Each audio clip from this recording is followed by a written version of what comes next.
For ultra-thin films, we use the thickness series to determine the thermal conductivities of the films, as well as the interfacial resistance contribution from the interfaces on either side of the films.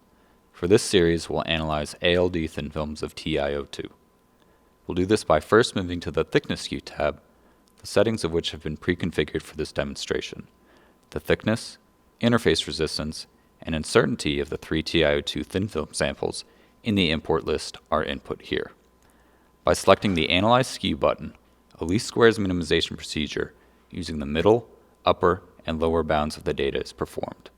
The intrinsic thermal conductivity of these films is about 2.51 watts per meter Kelvin, where the interface resistance from both adjacent interfaces is about 7.95 meter squared Kelvin per gigawatt. These results can be downloaded by selecting File, Export, Export Skew Analysis.